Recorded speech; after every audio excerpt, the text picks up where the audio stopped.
જે સંબંધ જ ખોટા થઈ ગયા છે ત્યાં નામ શું જોવાના? શું કહ્યું બેટા? કઈ નહીં દાદાજી, બસ એમ જ. ભલે ભલે જાઓ, તમે લોકો બંને જણા જી આવો. હા, હું તમારી સાથે ક્યાંય નથી આવવાની. લક્ષ્મી પણ તમે મારી વાત તો સાંભળો. ના પાડી ને મેં તમને એક વાર. ક્યાંય નથી આવું મારે તમારી સાથે. તમારે સાથે જવું હશે ને તો પણ હું તમને નહીં જવા દઉં.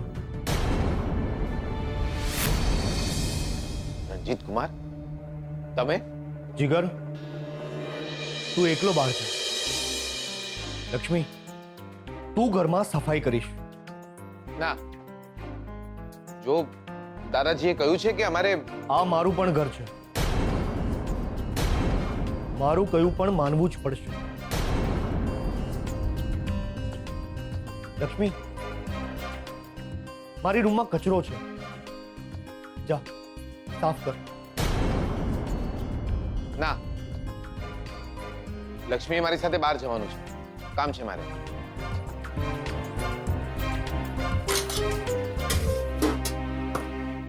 લક્ષ્મી,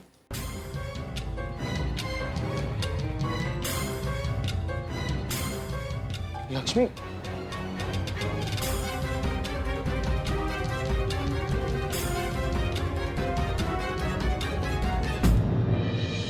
કુમાર, શું કામ હેરાન કરો છો અમને યાર?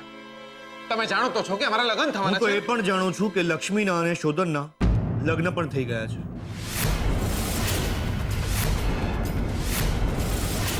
અને હું એ પણ જાણું છું કે લક્ષ્મીના હજુ છૂટાછેડા થયા નથી.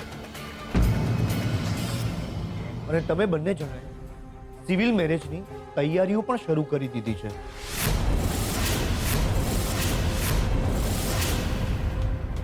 જોયા? મેં કાગળિયા જોયા.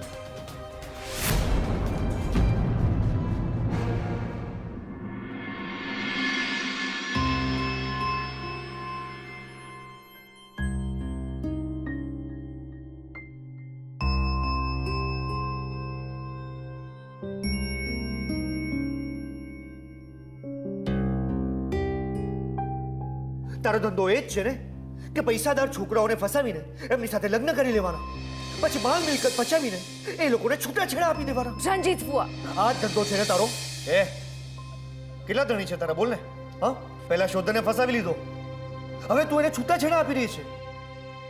મને એમ કે તે શોધન પાસેથી કેટલા રૂપિયા લીધા? હા,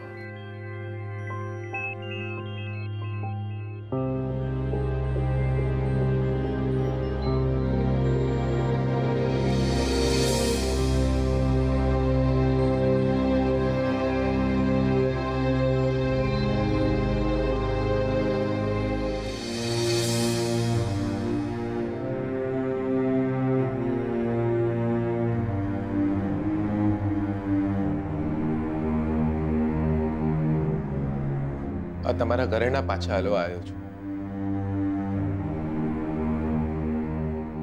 હું ચોરી લઉં તો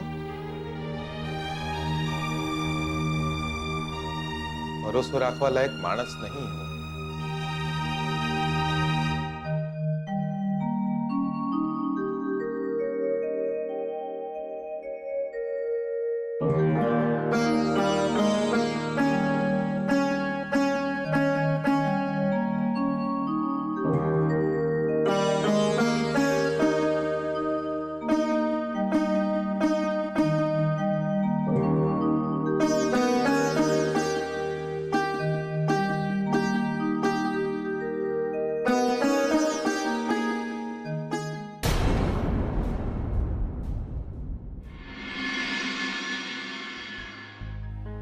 માટીના મનકા